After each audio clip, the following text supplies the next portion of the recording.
Aisha, a beautiful girl of 7 years, sat quietly on the mat, her gaze fixed on the smoke curling from the cooking fire. The air was thick with the scent of spices and the impending silence of a deep, unspeakable sorrow. Her mother, Nia, lay frail on a sleeping mat, her breathing shallow, each exhale a whispered goodbye to the world. Aisha gently smoothed the cloth over her mother's chest, her tiny fingers tracing the faint pattern of a bird in flight. Nia raised a hand, dry and weak, and cupped Aisha's cheek, a tear tracing a path through the dust on her face. "My little star," she rasped, "your light is your strength. Let no shadow dim the kindness in your heart." Aisha nodded, a huge, silent lump forming in her throat, a sorrow too big for her small body to contain. The village drums, usually a rhythm of joy, now played a slow, mournful beat, announcing the inevitable departure. That night, the star of Nia ascended to the heavens, leaving Aisha alone in the hut, clutching her mother's worn wooden bracelet. The quiet of the hut was a deafening sound, the official end of her carefree childhood and the beginning of her trial. Aisha was led by a solemn elder to the compound of her mother's sister, Zainabu, a woman known for her sharp tongue and tighter purse. Zainabu stood framed in the doorway, her arms crossed, her eyes narrowed, inspecting Aisha like a damaged piece of merchandise. Zainabu's face was a mask of resentment, a stark contrast to the warmth Aisha remembered from the funeral crowds. She had always envied Nia's beauty and gentle spirit, and now Nia's child was a living, breathing symbol of that resentment. "A burden arrives," Zainabu muttered to her husband, Kwame, who stood silently, avoiding her piercing gaze. "There will be no soft living here, child. The food you eat, you will earn with the sweat of your brow." Aisha flinched at the harshness, her young spirit instantly recoiling from the coldness radiating from her aunt. She held her mother's bracelet tighter, the simple would her only shield against the sudden, terrifying change in atmosphere. Zainabu pointed a dismissive finger towards the darkest, smallest corner of the shed where the goats were housed. "That is your place now. Unpack quickly. There is work to be done before the sun fully dips behind the hills." The shrill, demanding voice of Zainabu sliced through the early morning mist, pulling Aisha from a fitful, dreamless sleep. Aisha stumbled out of the goat shed, her eyes heavy, the rough sleeping mat leaving crisscross marks on her small cheek. Before the sun had kissed the horizon, she was ordered to fetch water from the distant, snake-infested stream. The heavy clay pot, meant for an adult, slipped in her grasp, the rough rope cutting painfully into her tender palms. Zainabu watched from the doorway, a cruel smirk playing on her lips, offering no help, only a threat of punishment. "Hurry, slow creature. The stew needs water, and my back is not for the labor of a lazy child," she hissed. Aisha struggled, her small legs aching as she navigated the rocky path, the weight of the water bowing her frame. Tears welled in her eyes, but she swallowed them back, recalling her mother's words about inner strength and light. She returned breathless, spilling only a little, and Zainabu immediately found fault, criticizing the mud on her clothes. The day had barely begun, and already, the weight of endless, unappreciated toil settled upon Aisha's frail shoulders. Kwame and Zainabu ate their steaming bowls of pounded yam and rich vegetable soup, sharing a comfortable silence. Aisha was relegated to the corner, given only a small, meager portion of leftover, burnt rice and a watery sauce. She watched the family dynamic, the easy interaction, the small, quiet affection Kwame showed Zainabu, and felt an invisible wall. Aisha ate slowly, every bite a lesson in her reduced status, a constant reminder that she was an outsider, a tolerated burden. When she finished, Zainabu snatched the bowl away with a clatter, inspecting it as if Aisha might have stolen more than her share. "Clean the pots now, and make sure the fire pit is swept and ready for the morning," Zainabu commanded with zero warmth. Kwame finally met Aisha's gaze, a flicker of pained sympathy in his eyes, but he quickly looked away, fearing his wife's wrath. His silence was a betrayal, a further isolation that taught Aisha that no one in this house was truly her protector. Aisha scrubbed the pots until they gleamed, the cold water chilling her bones, the night wind whispering through the hut walls. The hunger was a constant companion, but the gnawing ache in her heart was far more debilitating than her empty stomach. Zainabu tasked Aisha with dusting a treasured clay vase, an heirloom piece she kept purely for display and pride. Aisha, exhausted from a morning of back-breaking chores, tried to be careful, her hands trembling with fatigue. A sudden, sharp gust of wind caught the light, woven rug, causing Aisha to stumble backward, her foot catching on the edge. The priceless vase slipped from her grip, hitting the hard earth with a sickening crash that echoed through the quiet courtyard. Zainabu rushed out, her eyes blazing with a fury that transformed her face into a terrifying, unrecognizable mask. She did not ask if Aisha was hurt. Her only concern was the shattered pieces of clay scattered across the dirt floor. "Clumsy, worthless child. You destroy everything good you touch." Zainabu shrieked, her voice high-pitched and hysterical. She grabbed a nearby switch, a thin, dried reed, and raised it high, her rage overwhelming her sense of restraint. The whipping was brutal, the thin reed stinging Aisha's skin, leaving fiery tracks on her arms and legs. Aisha curled into a ball, not crying out, but letting the silent tears stream onto the dust, hiding her face from the pain. Mama Esi, the village's wise and ancient storyteller, sat weaving a basket, her eyes observing the children playing. She noticed Aisha, moving slower than the rest, her back slightly hunched, avoiding the joyful calls of the other children. Mama Esi saw the fresh, thin welts on Aisha's exposed arm, marks that were too regular and linear to be from a fall. The elder woman's face softened with a knowing, profound sadness, recognizing the signs of concealed, systematic pain. When Aisha finished her task of fetching water and passed by the tree, Mama Esi called her over with a gentle, soft voice. "Child of Nia, come rest your weary bones under my tree. Tell me, what stories are the winds whispering to your soul?" Aisha hesitated, taught by Zainabu that speaking of her chores or pain would lead to far worse punishment. But the kind gaze of Mama Esi was a warmth she had forgotten, a small crack in the impenetrable wall of her suffering. Aisha sat, not speaking of the bruises, but of the loneliness, the yearning for a mother's lullaby and a father's protective hand. Mama simply stroked Aisha's hair, her silent understanding a balm more powerful than any spoken comfort.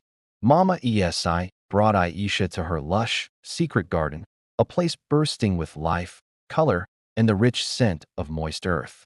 She handed Aisha a small, hard, black seed, insignificant-looking, barely noticeable between the girl's fingers. "This is a seed, Aisha. It is buried in darkness, crushed by the soil, and often forgotten beneath the weight of the world. But within it," Mama Esi continued, "is the blueprint for a great tree, one that will offer shade and fruit to many people." Aisha listened intently, holding the small seed, comparing its hidden potential to her own buried hopes and dreams. Mama Esi explained that the hardship, the soil, was necessary to force the seed to grow roots and seek the sun. "Your trials, little one, are the difficult soil. Do not let the bitterness of the earth enter your heart. Instead, use the pressure to grow deep roots. Your kindness is the sun. Seek it, and you will grow tall." Aisha carefully planted the seed, a symbolic act that felt like a quiet promise to herself and to her departed mother. The lesson was profound. Her current suffering was not her destiny, but the furnace forging her future strength. The nights in the shed were increasingly cold, the rough straw bedding offering little comfort against the deep chill. Aisha shivered uncontrollably, her meager, patched shawl offering poor defense against the unrelenting evening air. Zainabu, seeing Aisha's struggle, grew annoyed by the child's noisy discomfort, viewing it as a public display of her own charity.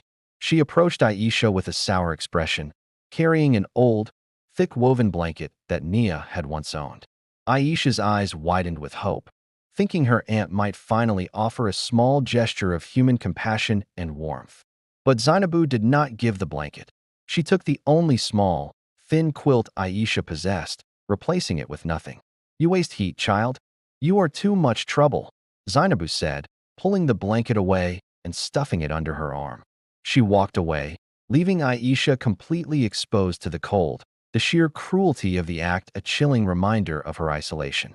Aisha wrapped her arms around herself, rocking gently, realizing that even her smallest comforts were targets for her aunt's malice. The cold night became a metaphor for Zainabu's heart, utterly barren of any sisterly love or basic human decency. Aisha was sent to the market to sell Zainabu's small baskets, her small voice meekly calling out to the passers-by. She envied the carefree chatter of the other children, their mothers' warm hands guiding them through the vibrant stalls.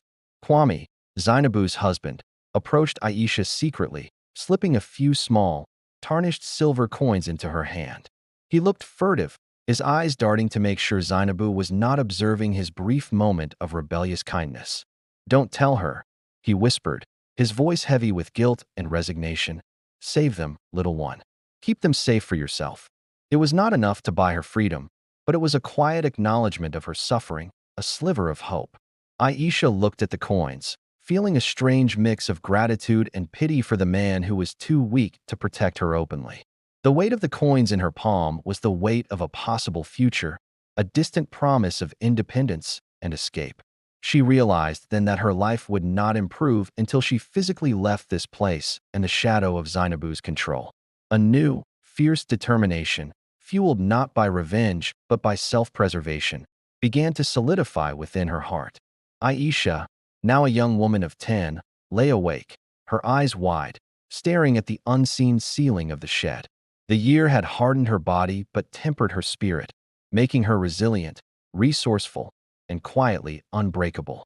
She had meticulously saved every coin Kwame gave her, every dropped shilling she found in the dusty market paths. Tonight was the night. She had amassed just enough for a long, quiet journey to the great city rumored far to the east. She packed her few possessions into a small, cloth bundle, her mother's bracelet, Mama Esi's seed, and her tiny collection of coins. She looked out at the familiar, hostile shape of Zainabu's house, feeling a profound sense of closure, not bitterness. A small, single tear traced a path down her cheek, a final farewell to the memory of her mother in this unkind place.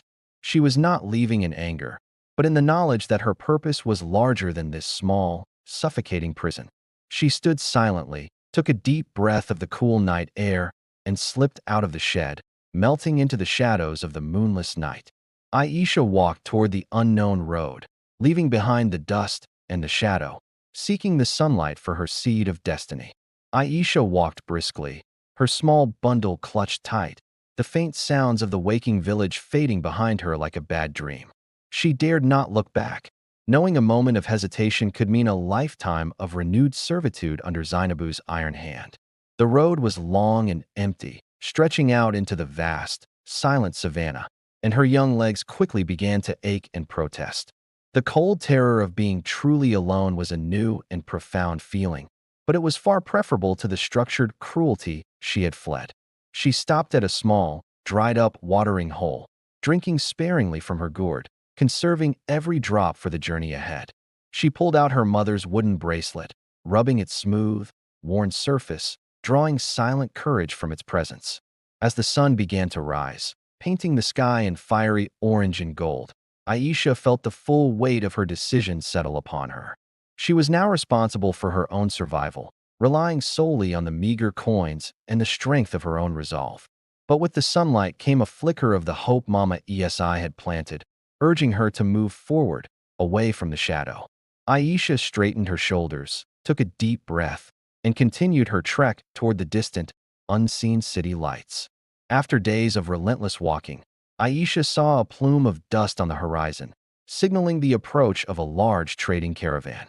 Her heart pounded with a mix of fear and desperate hope, knowing travelers could be either a great danger or a salvation. The caravan was led by Obi, a kind-faced, robust merchant of spices and cloth, whose eyes held the wisdom of many roads. He saw the small, dusty girl walking alone, her eyes wide and determined, carrying herself with an unusual, quiet dignity. Obi halted his camels, dismounting slowly, and approached Aisha with a gentle, non-threatening smile, offering a flask of cool water. "Little sister," he asked kindly, "where does such a brave heart travel alone, and what journey compels your small feet?" Aisha, exhausted and thirsty, told him a simple, clean story of seeking work and opportunity in the city, omitting the pain of Zainabu. Obi, a father himself, recognized the unspoken fear and the immense burden this child carried, making an immediate decision. "Come," he said, offering his hand. "The city is far, and the road is harsh.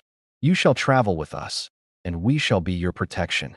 Obi discovered Aisha possessed a quiet, intuitive skill in tending to the caravan's minor ailments and injuries. She remembered the simple remedies her mother, Nia, a lay healer, had taught her before she passed away. He introduced her to Adana, a respected, older woman traveling with the caravan, known for her deep knowledge of medicinal herbs. Adana, observing Aisha's quick, attentive manner, saw a spark of genuine healing talent in the young girl's demeanor. Adana took Aisha under her wing, teaching her the names and uses of the strange, vital plants of the savanna and the forest. Aisha learned to grind roots, steep leaves, and listen to the silent language of the body, absorbing the knowledge like dry soil taking rain. The work was hard, but it was honest, purposeful, and free from the constant threat of Zainabu's unpredictable wrath. For the first time since her mother's death, Aisha felt valued, her hands busy with the purpose of helping others. Under Adana's tutelage, the small seed of Hope Mama ESI had gifted her began to sprout, watered by genuine human kindness. The city was a bewildering rush of sound, color, and scent, 1,000 voices speaking at once. The sheer scale was astonishing. Aisha stood mesmerized, overwhelmed by the high walls and the relentless flow of people, animals, and goods entering the gates. Obi and Adana prepared to settle in the merchant quarters, ready to establish their temporary trading posts and businesses. They did not abandon Aisha, offering her a small, clean corner in their shared, temporary dwelling and steady work. Aisha continued her focused apprenticeship with Adana, their makeshift clinic quickly gaining a reputation among the merchants. She realized that her ability to help others was her greatest currency, a path to independence that Zainabu could never steal.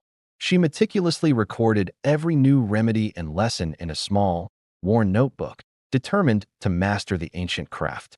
The village felt like a lifetime ago, and Zainabu's shadow was finally beginning to shrink under the powerful city's sun. Aisha, now 14, had saved enough from her work with Adana to lease her very first tiny shop space. It was barely larger than her old goat shed, but it was hers, a testament to years of tireless saving and sacrifice. She named her shop Nia's Herbs and Remedies, a quiet tribute to the two women who had guided her path. The shelves were lined with neatly bottled potions, dried leaves, and ground powders, organized with clinical precision. Adana, filled with pride, gifted Aisha her heavy, carved wooden mortar and pestle, the symbol of a true healer's calling. The transition was a terrifying leap of faith, leaving the protection of Obi and Adana's successful caravan.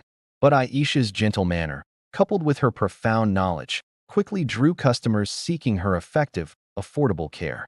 She was known simply as Aisha the Healer, and her reputation was slowly, steadily spreading beyond the market's boundaries.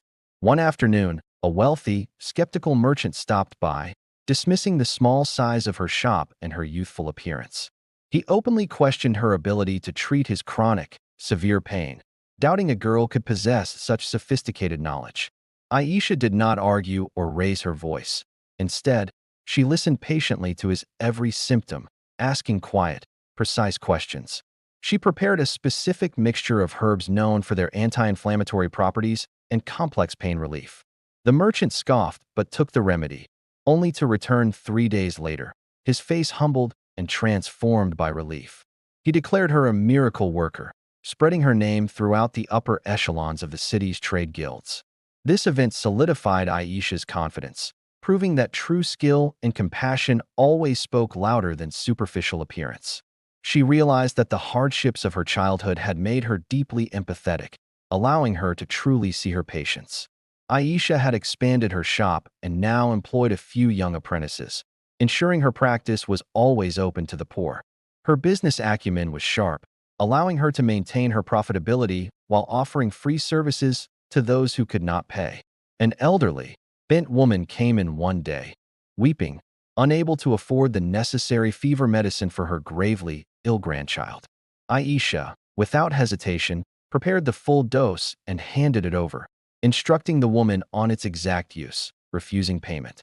A silent man, who had been observing from the back of the shop, approached Aisha after the elderly woman had left. He placed a heavy, intricately woven purse full of gold coins on the counter, his face solemn and respectful. "The gods know when good is done with a pure heart," the man said, revealing he was a noble from the city's royal court. "Your kindness is a light, healer Aisha. The court hears of your work." News began to trickle into the bustling city of a devastating, prolonged drought gripping the distant savanna regions. Merchants reported crop failures, mass migration, and a famine rapidly consuming the smaller, remote villages. Aisha listened to the reports with a growing dread, realizing her former village, isolated and dependent on seasonal rains, was vulnerable. She pictured the kind face of Mama Esi and the stern, worried face of Kwame, wondering about their fate. She immediately began stockpiling essential grains, dried foods, and concentrated herbal medicines, preparing for the inevitable exodus. Her prosperity now felt like a profound responsibility, a chance to be the shield she never had in her own time of need. She established a large relief fund, using her considerable profits to buy provisions without drawing attention to her personal concern. The healer who had once survived on scraps was now poised to become the savior of thousands facing starvation. Back in the village, the famine had hit Zainabu and Kwame with a terrifying, swift finality, wiping out their meager stores. Zainabu, once so proud and cruel, was gaunt and ravaged, her spirit broken by hunger and the loss of everything she valued. Kwame had died quietly, succumbing to sickness brought on by starvation, leaving Zainabu utterly alone in the desolate compound. She had nowhere to turn. The very people she had scorned now shunned her, remembering her years of spite and malice. Swallowing her immense pride, she joined the long, desperate procession of refugees walking towards the fabled wealth of the city. She walked with her head bowed, her clothes tattered, a small, dried gourd her only possession, the shame of physical weight. She never once thought of Aisha, whom she assumed was either dead or, at best, a beggar in some distant, poor place. In her selfishness, Zainabu had erased the memory of the girl she abused, seeing only her own immediate, desperate need. A massive wave of starving, desperate people had reached the city, straining its resources and the patience of its guards. The gates were crowded, chaotic, and harsh, with guards trying to maintain order and prevent the spread of disease.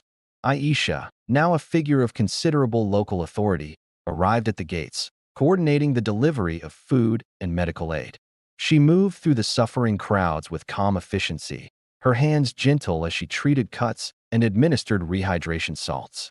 Her eyes scanned the endless stream of faces, searching for any flicker of familiarity, any sign of the people from her past. She knew that somewhere in this human river were the faces of her memories, both good and terrible. She oversaw the establishment of a triage center, dedicating her largest apprentice team to managing the city's greatest crisis. Aisha's compassion was tireless. She saw not burdens, but souls in acute, immediate need of relief and dignity. Zainabu, collapsed from exhaustion and hunger, was carried into Aisha's triage center by two other refugees who pitied her state. She was weak, delirious, and barely clinging to life, the once strong, sharp woman now reduced to a shell of frailty. Aisha knelt by every new arrival, checking their pulse and assessing their immediate needs, moving quickly and professionally. She reached the bed where Zainabu lay, her face aged far beyond her years, cracked and withered by the sun and hunger. Aisha's skilled fingers reached out to feel the woman's dry, feverish forehead, and then they paused, recoiling slightly. She felt a sudden, electric shock of recognition, not from the face, but from the distinct, long bones of the hands. She remembered those hands so well, the hands that had snatched her food, the hands that had wielded the painful reed switch. This was not just a refugee. This was the woman who had tormented her, her aunt, Zainabu. A powerful tremor of shock ran through Aisha, quickly followed by a cold, hard surge of long-suppressed, righteous anger. The memory of the goat shed, the spilled vase, and the constant, gnawing hunger flashed behind her eyes with blinding clarity. She looked at the ravaged, unconscious face and realized Zainabu did not recognize the successful healer standing over her. In Zainabu's delirium, Aisha was just another kind face, indistinguishable from the other aid workers. Aisha gripped the wooden bracelet under her shawl, channeling Mama Esi's lesson. Do not let the bitterness of the earth enter your heart. She took a deep, steadying breath, consciously pushing the desire for retribution down, deep into the hidden parts of her soul. Her professional mask slid back into place. This was a patient, severely ill, and requiring immediate, expert care. Bring me the finest broth and the strongest restoratives, she instructed her assistant, her voice steady and commanding. The assistant looked surprised, noting the extreme care Aisha was ordering for this specific, unknown woman. Aisha personally oversaw Zainabu's care, ensuring she was given the best available food and her most potent herbal remedies. She administered the restorative tonic herself, watching as Zainabu's lips parted to receive the life-giving liquid. Zainabu slowly opened her eyes, hazy and confused, seeing a beautiful, poised woman tending to her with extraordinary gentleness. She felt a warmth and care she had not experienced since childhood, the first true kindness she had received in years. Who are you?" Zainabu whispered, her throat dry, her voice thin and frail, utterly lacking its old, sharp authority. Aisha simply smiled, a deep, sorrowful smile that held 1,000 unspoken memories, refusing to reveal her identity yet. "I am a healer," Aisha replied softly, "and I see that you need rest. Do not worry, you are safe here." She left the bedside, allowing Zainabu to drift back into a healing sleep, the first act of profound grace already completed. Zainabu, now more lucid, was overwhelmed by the kindness shown by the mysterious, beautiful healer who treated her so carefully. She felt an immense, unbearable shame, a sudden, brutal clarity about the life she had lived and the chances she had destroyed. "Healer," she called out when Aisha returned, "I must speak. I am not worthy of this mercy. I have been a terrible woman." Tears streamed down her withered cheeks, years of buried guilt finally breaking the dam of her hard heart. She began to confess her wickedness, speaking in broken, agonizing whispers about a little girl she once took in. She spoke of the theft of joy, the starvation, and the constant, petty cruelty she inflicted upon the innocent child. Aisha stood motionless, listening to the painful, unprompted litany of her own suffering recounted by its perpetrator. Every word was a fresh blade turning in the old wounds, but Aisha kept her face composed, allowing the confession to flow. Zainabu paused, struggling to remember the child's name, the name she had deliberately forgotten and never spoken with affection. Her name. "I don't even deserve to speak her name," Zainabu choked out, clutching her chest with profound remorse. "It was Aisha," the healer said quietly, her voice barely a breath, finally speaking the hidden name aloud. Zainabu's eyes flew open, the sudden, terrible realization hitting her like a physical blow, freezing her entire being. She stared into the healer's kind, deep eyes and finally saw past the years and the silk, recognizing the truth. The strong, beautiful, compassionate woman standing before her, the one who saved her life, was the child she broke. "Aisha? My God, it cannot be," Zainabu whispered, her head falling back onto the pillow in utter despair and self-loathing. The horror of the realization stripped away any remaining pride, leaving her nakedly exposed to the weight of her sins. Aisha stood in the overwhelming silence, letting the recognition sink deep into Zainabu's repentant soul. She did not move toward comfort, nor did she move toward judgment. She simply held the painful, necessary space. Zainabu began to sob, not from fear of retribution, but from the crushing weight of having repaid cruelty with salvation. She tried to sit up, to kneel, to beg, but her frail body betrayed her, leaving her trapped in her bed of shame. "Forgive me," Zainabu begged, the words ragged and raw. "I was wicked, I was blind. How could you save me after all I did? You deserve my contempt, my anger, every curse and judgment. Why are you here, treating me with such care?" Aisha slowly pulled out the old, worn, wooden bracelet from beneath her sleeve, holding it up for Zainabu to see. "This is the last thing my mother, Nia, gave me," Aisha said, her voice heavy with the story of the past. My mother told me to never let any shadow dim the kindness in my heart, Aisha explained, her voice low and resonant. The Zainabu I knew attempted to extinguish that light every single day, trying to make me as cold and empty as she was. Aisha paused, letting the power of her words settle, showing the magnitude of the spiritual war she had fought and won. But I learned a different truth from the pain you inflicted, Annie. The only true freedom is freedom from bitterness. Zainabu watched the bracelet, remembering the soft, gentle hands of her sister Nia, whose memory Aisha now embodied. If I had allowed your cruelty to define me, I would have become you, and my mother's light would have died with her. I am not treating you because you deserve it, Zainabu, Aisha said, her eyes piercing the older woman's soul with compassion. I am treating you because I deserve to be the woman my mother raised me to be, a healer, not an executioner of souls. Aisha slowly moved forward, not with a hug, but with the simple, profound gesture of placing her hand gently on Zainabu's forehead.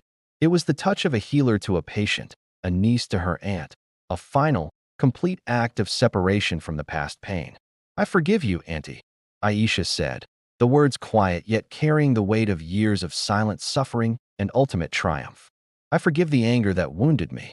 I forgive the pain that propelled me. I forgive you, and I release the debt. Zainabu broke, completely and irrevocably, tears flooding her face, a soundless, shuddering collapse of her old self. The forgiveness was not a reward.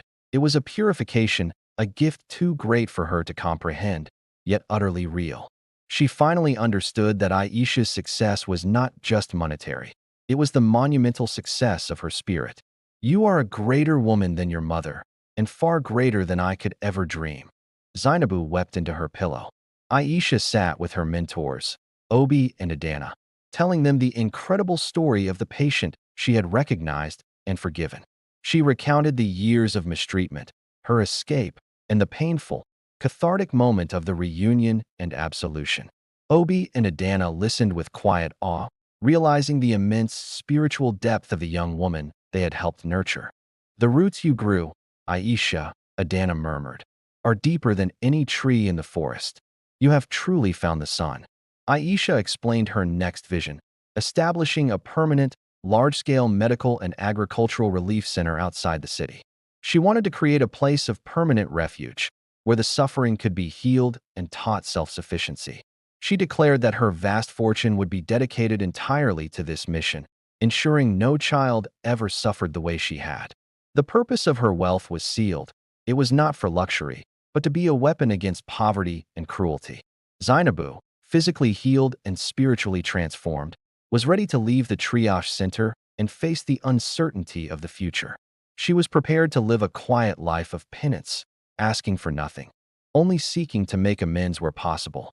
Aisha entered the room, carrying a fresh set of clothes and a small, leather-bound book, standing tall before her aunt. You are well enough to leave, Auntie, and I have a role for you, if you choose to accept it, Aisha stated calmly. Zainabu looked confused, expecting a simple farewell, perhaps a small coin for the road, but not a proposition. Aisha offered her a position as a caretaker in the new relief center, responsible for tending the elderly and organizing supplies. I cannot pay you, Aisha said honestly, but you will have a clean room, 3 meals a day, and work that requires empathy. You will be given the chance to finally give the care you once refused to offer. It is a path to full redemption. Zainabu, dressed in her simple, clean new clothes, began her work at the relief center, diligently and without complaint. She performed the most menial tasks, cleaning, organizing, and comforting the sick, with a quiet, newfound humility. She never once spoke of her relationship to Aisha, nor did she attempt to leverage her past connection for favor. Her old sharpness was replaced by a deep, weary gentleness. She was meticulous in her duties, serving with quiet grace. The other workers, including Aisha's apprentices, only saw a reformed, hard-working older woman dedicated to service. She became known for her surprisingly soft voice and her tireless patience with the most difficult and demanding patients. Zainabu had finally found her true purpose, realizing that labor performed in kindness was infinitely more rewarding than greed. Aisha used her considerable resources and influence to acquire a large tract of fertile, unclaimed land just outside the city. She enlisted engineers, farmers, and builders to begin construction on her vision, a self-sustaining haven named Nia's Spring. The foundation was laid not just for buildings, but for a new kind of community, one based on sharing, healing, and education. She made sure there were dedicated plots of land for farming, ensuring that no one under her care would ever know true hunger again. Her work became a legend in the city, her generosity unmatched, her commitment to the poor an example to the wealthy nobles. Aisha was fulfilling the promise of Mama Esi's seed, building a great tree that would provide shade and fruit for countless people. Aisha, now respected across the region, sent a large, comfortable carriage back to her old village to fetch the revered Mama Esi. Mama Esi arrived at Nia's Spring, her eyes wide with amazement at the scale and beauty of the thriving community. She looked at Aisha, standing tall and radiant, a true leader, and her heart swelled with the deepest pride. The child who planted the seed now stands among the greatest trees, Mama Esi declared, embracing Aisha tightly. Aisha led the elder through the bustling center, showing her the clinic, the school, and the lush, productive gardens. "You taught me that my trials were the difficult soil," Aisha confessed, "and now I am building a garden from that hard earth." Mama Esi's prophecy was fulfilled. The wisdom she planted in a hurting girl had blossomed into an empire of goodness. Mama Esi, while touring the facility, paused to observe a familiar, humbled figure meticulously changing the linens on a frail patient. She recognized the profile of Zainabu, her old neighbor, the woman whose bitterness had caused such suffering. Zainabu looked up and saw Mama Esi, a deep flush of shame rising on her face, expecting judgment or scorn. Mama Esi simply smiled, a kind, knowing smile that spoke of both forgiveness and the recognition of true change. "Zainabu, my child," Mama Esi said gently, "you have finally found the good work. The spirits are pleased." This silent, non-judgmental acknowledgement from the respected elder meant more to Zainabu than any official pardon. Zainabu bowed her head in respect and gratitude, realizing that the new life she led was her true, hard-earned salvation. Aisha stood before the gathered community, healers, farmers, children, and refugees, delivering a speech of gratitude. She spoke of the famine, the journey, and the core principle that guided her work: universal, compassionate care. She raised a glass of rich, local juice, dedicating the entire project not to her own name, but to the memory of her mother. "This is Nia's Spring," Aisha announced, "because the greatest strength and the deepest wellspring of my life came from her love." She looked directly at Zainabu, who was sitting quietly in the back, serving food with a serene, focused expression. Their eyes met, and in that silent communication, Aisha confirmed that her aunt's forgiveness was total and permanent. The memory of the maltreatment was now not a scar of pain, but the history that birthed this beautiful, thriving garden of hope. Aisha sat alone, reviewing ledgers, the successful operation of the center a testament to her enduring strength and vision. She rubbed her mother's wooden bracelet, no longer as a shield, but as a reminder of the source of her immense power. The anger was gone, the bitterness dissolved. Only a quiet, deep satisfaction remained over the life she had built. She realized that Zainabu, in her twisted way, had pushed her onto this path, forcing her to find strength she never knew existed. A knock came at her door, and Zainabu stood there, holding a freshly brewed cup of herbal tea, a remedy for rest. "Just rest, Aisha," Zainabu said, placing the cup down, her face showing a lifetime of silent respect and gratitude. Aisha accepted the offering, realizing the tea was a far more potent symbol of their new relationship than any grand gesture. The community celebrated a massive, successful harvest, the fields overflowing with yams, maize, and rich vegetables. Zainabu, now fully integrated, worked alongside the younger people, her movements purposeful and efficient. She taught the young children how to properly clean and store the grains, her lessons filled with the patience she once lacked. The children, knowing nothing of her wicked past, saw her only as Auntie Zaina, the meticulous, kind food guardian. Aisha watched her aunt from the edge of the field, seeing the peaceful expression on her face, the genuine joy in her service. The woman who had once hoarded scraps now delighted in the bounty of the community, freely giving to everyone. The physical labor and the spiritual dedication had truly redeemed Zainabu, making her a vital thread in the community's fabric. Obi and Adana, who often visited, approached Aisha, their faces beaming with pride over the success of Nia's spring. They formally declared her a master healer and philanthropist, recognizing her immense contribution to the entire region. "You took the worst that life could offer and forged it into the best," Obi proclaimed, presenting her with a symbolic, carved staff. Adana placed a beautiful, intricate necklace of dried medicinal seeds around Aisha's neck, a mantle of her mastery. Aisha felt a profound sense of completeness, the culmination of years of quiet, relentless dedication to her craft and her people. She humbly accepted the honors, diverting all praise back to the hard work of the community and the grace of her mother's memory. Aisha entered the kitchen and found Zainabu, peeling yams, humming a soft, familiar tune from the old village. They worked side by side for a few minutes in a comfortable, easy silence, their hands moving in synchronized rhythm. "Auntie," Aisha said softly, "that song, my mother used to sing it to me before bed." Zainabu stopped peeling, her eyes growing distant, recalling the sister she had betrayed and the child she had neglected. "Yes, Nia taught it to me when we were girls," Zainabu replied, her voice filled with a gentle, enduring sadness. "She was always so full of light, and I was so full of dust." The shared memory, simple and unburdened by past pain, was the final, strongest link in their restored connection. Aisha, successful and beloved, was now engaged to Jide, a kind and highly respected engineer who had helped build Nia's spring. Jide was a man of integrity, who understood Aisha's past without judgment and revered her commitment to service. Aisha brought Zainabu into her office, formally inviting her to be a central part of the wedding preparation and ceremony. "Auntie, you must sit with the family elders. You are the only living link I have to my mother's blood," Aisha insisted. Zainabu tried to protest, feeling unworthy to stand among the family that Aisha had chosen and the community that revered her. "No, child," Zainabu argued. "I should sit with the workers, where I belong.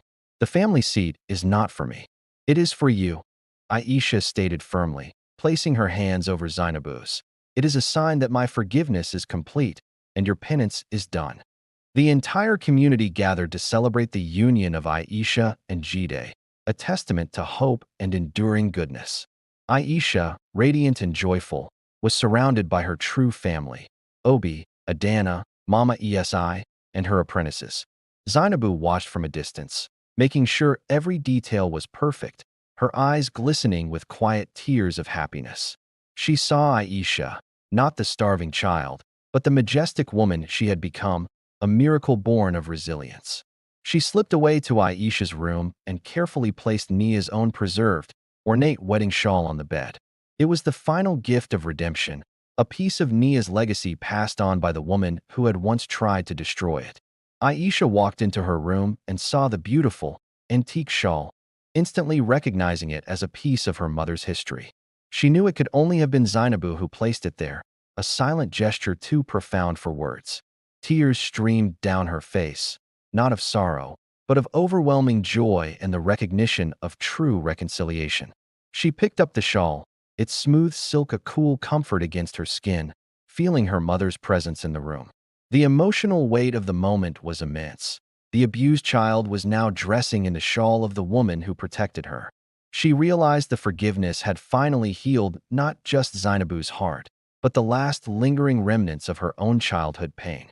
Aisha, magnificent in her wedding attire and Nia's shawl, stood ready to walk toward the altar and her waiting groom. Mama Esi and Adana stood to her sides, preparing to walk her down the aisle, representing the wisdom of her life's journey. Aisha paused, turning to the side, and extended her hand toward the back of the small group of elders. She gently took the hand of Zainabu, who was dressed in her best, simple clothes, startled by the unexpected honor. "You walk with me too, Auntie," Aisha whispered, her voice carrying the full, generous spirit of her compassionate soul. Zainabu, her face a mask of humble astonishment and profound gratitude, walked forward, tears silently escaping her eyes. The final act of public recognition was the ultimate symbol. The maltreated child chose her abuser to share her moment of supreme joy. Aisha and Jide stood before the community, exchanging vows that spoke not just of love, but of service and shared purpose. The entire community roared with happiness, celebrating the union of two people dedicated to uplifting others. Zainabu, seated prominently, looked on, her face radiating a quiet, enduring peace that had eluded her for decades. She knew that her sister's daughter was not only successful but fundamentally good, a triumph over the evil she herself embodied. Aisha's life was a testament to the powerful, enduring truth that kindness, once sown, will always overcome bitterness. The past was forgiven, the present was joyful, and the future was one of shared endeavor and relentless grace. Nia's spring had flourished, evolving into a small, prosperous, and self-governing town, a beacon of hope and opportunity. Aisha and Jide led the town with wisdom and compassion, their children running happily through the familiar, busy compound. Zainabu, now frail but loved, sat on a bench, surrounded by the grandchildren of the people she once scorned. She was the community's beloved storyteller, recounting tales of struggle and redemption, her lessons always centered on kindness. The town, built on the principles of forgiveness and industry, stood as a living monument to Aisha's indomitable spirit. The water used to wash one's feet did not forget the original spring, and the spring itself had blossomed into a mighty river of life. The shadow of the past was truly gone, replaced by the brilliant, enduring light of Aisha's unconditional love and forgiveness. Zainabu, now very old and frail, sat watching the children play, her eyes carrying the gentle haze of advanced age and deep memory. Even after a decade of profound service and reconciliation, a persistent, quiet sorrow clung to her soul, a memory of her past cruelty. She often traced the scars on her own withered hands, not the visible scars, but the phantom pain of the switch she had wielded against Aisha. The knowledge of the pain she inflicted was the last vestige of her penance, a burden she refused to fully set down. She knew Aisha's forgiveness was absolute, a magnificent gift, but Zainabu felt she could never truly forgive herself for the lost years. This inner struggle was the final hurdle in her journey toward complete peace, a quiet battle fought entirely within her own mind. A small child, one of Aisha's own daughters named Nia, stumbled and fell nearby, immediately looking toward Annie Zaina for comfort. Zainabu quickly rose, her old joints protesting, and gently scooped up the child, applying a soothing balm and a lullaby. The child's unquestioning love was the final, potent medicine. In serving the innocent, Zainabu finally found the grace to be at peace. Zainabu asked to see Aisha alone, a rare request, her face drawn with the weight of something she needed to articulate one final time. Aisha cleared her desk immediately, giving her aunt her complete, undivided attention, recognizing the solemnity of the moment. "Aisha, my daughter's child," Zainabu began, using the old, affectionate term she had once denied the girl. "I thank you again for my life. But before the ancestors call me home, I must know, was there ever a time, even for a moment, that you wished me ill?" Aisha leaned forward, her eyes soft and clear, understanding the root of the question was the need for final validation of her redemption. She confessed honestly that, yes, when she was a frightened child on the road, the thought of revenge had been her bitter, fleeting comfort. "But the journey taught me that hatred is a heavy burden to carry, Auntie," Aisha explained, her hand resting on the smooth wood of her desk. "I put it down because I wanted to be free, not because you deserve my mercy. Your life here is proof that you earned your peace." Zainabu nodded slowly, a single, cleansing tear tracing a path down her wrinkled cheek, finally hearing the full truth of the immense sacrifice. Aisha walked Zainabu to the heart of the community garden, to the very spot where Mama Esi's first seed had been symbolically planted years ago. The area was now marked by a majestic, thriving shade tree, its roots deep and its branches wide, bearing rich, flavorful fruits. Aisha knelt and dug gently at the base of the tree, revealing a small, new ceramic pot filled with rich, dark earth. Mama ESI taught me to plant a seed of hope, Aisha said, handing Zainabu a small, smooth, potent new seed for healing. Now, Auntie, you must plant this seed, Aisha instructed, a seed for your next journey, a symbol of the peace you have cultivated here. Your legacy is no longer the cruelty of the past, but the compassion you showed to every person you comforted in these last 10 years. With trembling, aged hands, Zainabu placed the small seed into the dark, welcoming soil, pressing the earth down with reverence. The act was a final, graceful acceptance of her redemption, a quiet declaration that her life had ended in goodness, not bitterness. The air in the room was calm and still, filled with the faint, sweet scent of the dried herbs and flowers from the garden.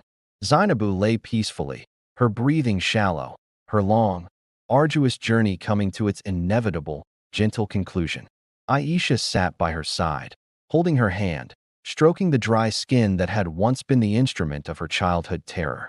There was no sorrow in the room, only acceptance and a deep, abiding, unbreakable bond forged not by blood, but by forgiveness. Zainabu briefly opened her eyes, seeing Aisha's kind face, and smiled, a peaceful, complete expression. "You are the light, Aisha," she whispered, her final words, a complete reversal of the shadow she had once been. Aisha bowed her head, holding her aunt's hand until the final breath left her body, quiet and unburdened. The last shadow of the past was lifted, and the true, enduring light of Nia's legacy shone unobstructed across the land. Zainabu was buried in the heart of Nia's spring, near the tree that symbolized the resilience of Aisha's spirit. Her passing was mourned with genuine respect by the entire community, the children she comforted, the elders she tended, and the refugees she served. Aisha delivered the final eulogy, speaking not of the young, bitter woman, but of the transformed, humble servant who achieved great inner peace. She taught us that the human spirit can always turn toward the sun, no matter how long it has stood in the shadow, Aisha proclaimed. As the earth was gently placed over the small plot, Aisha knelt and poured a libation of clear water over the fresh mound. It was a final blessing, a symbolic washing away of the past, celebrating the journey of a soul finally returned to grace. Nia's spring continued to thrive, a testament to the power of love over hatred and the ultimate, tear-jerking triumph of forgiveness. Aisha's children would grow up learning the full story, ensuring that the legacy of compassion, born of pain and sealed by grace, would live on forever. The community had grown so large it required clearer organization, and Aisha decided to officially name the main paths and buildings. The residents unanimously voted to name the Elderly Care Wing, where Zainabu spent her last decade, Zainabu's Hall of Care. Aisha supervised the installation of a small, polished stone plaque, inscribed with a simple proverb chosen by Mama ESI. The proverb read, "The fruit of patience is sweet. The reward for kindness is eternal." During the dedication ceremony, Aisha spoke openly about her aunt, detailing her initial bitterness and her profound final transformation. She ensured the town understood that the hall was a memorial, not to a perfect woman, but to the power of repentance and change. This public acknowledgement served as a permanent, physical reminder that no soul was beyond redemption, reinforcing the town's core value. Aisha, accompanied by Jide, made a solemn trip back to the desolate savannah where her suffering began, years after the Exodus. The old compound was in ruins, the thatch collapsed, the walls crumbling back into the earth, covered in creeping vines. She stood in the exact spot where the goat shed once stood, the memory sharp but devoid of any residual sting or anger. She picked up a small, smooth, gray stone, a silent memento of the hard ground that had once pressed against her young bones. Jide held her hand, offering silent support, understanding that this pilgrimage was necessary to fully close the emotional chapter. Aisha smiled sadly, placing the stone in her pocket, acknowledging the past but refusing to dwell on its bitterness. She realized the power of the place was gone. The fear and sorrow belonged only to the child she once was, not the woman she had become. While clearing some debris from the former home of her mother, Aisha's foot snagged on something buried deep beneath the dirt. It was a small, copper-bound wooden box, damp with earth but clearly preserved, hidden beneath the remnants of the hearthstone. Aisha carefully opened the box, finding inside not wealth, but a collection of dried flowers, herbs, and her mother Nia's old letters. The letters, addressed to a young Nia, detailed her mother's own difficult early life and her unwavering belief in kindness. One letter spoke of Zainabu's deep childhood insecurity and how Nia wished her sister could find the light within herself. The discovery gave Aisha an even deeper understanding of the complex relationship between her mother and her aunt's resentment. It was the final piece of the puzzle, revealing that Nia had always carried a quiet hope for Zainabu's eventual change. Mama Esi had passed away years earlier, but her legacy lived on through her granddaughter, Saad, who carried her grandmother's wisdom and gentle spirit. Aisha visited Saad, sharing the contents of Nia's box, seeking an elder's perspective on the newfound family history. Saad explained that true African forgiveness was not just letting go, but actively planting a new seed where the bitterness grew. Your healing, Aisha, Saad noted, was not just saving Zainabu's body, but redeeming the relationship your mother always prayed for. Aisha realized her act of forgiveness had a powerful, retroactive effect, bringing peace to the spirits of Nia and the repentant Zainabu. The story of the past was no longer one of simple victimhood, but a grand tapestry woven with redemption, love, and sacrifice. A distinguished scholar from a distant city arrived at Nia's spring, seeking to document its unique model of communal healing and success. He was particularly fascinated by Aisha's personal story, noting its profound psychological and moral strength. Aisha granted him an interview, speaking not just of her success, but of the deep failures and pain she had overcome. She emphasized the role of Zainabu's late-life transformation, using it as a case study in the possibility of spiritual renewal. The scholar left deeply impressed, promising to use the story of Aisha and Zainabu as a central example in his research on human resilience. He noted that the town was not built on gold, but on the priceless foundation of a heart that chose light over shadow. Aisha's children and the other town youth were rehearsing a performance of a traditional story, featuring a wicked stepmother character.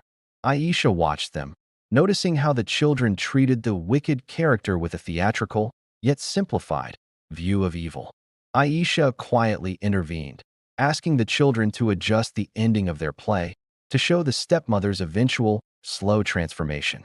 She explained that even the worst people are driven by pain, and true virtue lies in offering them a path back to kindness. The children, captivated by Aisha's gentle retelling of the complexities of human nature, eagerly revised their performance. The new, nuanced ending taught the entire town's youth a profound lesson about the possibility of forgiveness for everyone. Jide watched Aisha interacting with their children, the picture of contentment and profound, hard-won inner peace. He took her hand, marveling at the strength that allowed her to build this life from the rubble of her abusive childhood. You have given me everything, Aisha, Jide said, his voice sincere. But the greatest gift is watching you be free of that shadow. He vowed that he would ensure their children always remembered the cost of this freedom, the courage it took to choose grace. Aisha smiled, leaning her head on his shoulder, finding true security and unconditional acceptance in his steady love. Their life together was not simply happy, but purposeful, founded on the shared commitment to compassion and community. Aisha decided to pass on the two most significant physical tokens of her journey to her eldest child, the wooden bracelet and Mama Esi's seed. She polished the bracelet until the worn wood gleamed, recalling the young, terrified girl who relied on its simple comfort. She had already helped her child plant the seed, which was now a small but sturdy sapling, a promise of future growth. Aisha prepared a new inscription for the box. Courage is not the absence of fear, but the decision to act in spite of it. She realized these heirlooms were not about loss or hardship, but about the profound, sacred journey of the soul toward light. Her child would inherit a legacy of monumental forgiveness, a foundation stronger than any wealth or title. The community hosted a large, joyous festival every year, celebrating the bounty of the harvest and the enduring spirit of Nia. During the traditional storytelling hour, the oldest children were chosen to recount the history of the town's founding. They told the full, honest story of Aisha's flight, her rise to become a healer, and the epic forgiveness of Zainabu. The children recited the story as a tale of profound moral victory, ensuring the painful past was never forgotten but always transcended. Aisha watched the crowd, seeing the tears, the laughter, and the deep, shared understanding of their collective history. The foundation of the community was not just charity, but the living, breathing, cyclical narrative of human weakness and divine mercy. Aisha stood at the gate, her heart full, reflecting on the long, difficult path from the tiny goat shed to the leader of this thriving town. The fields were golden, the air filled with the quiet contentment of a community built on love and hard-earned peace.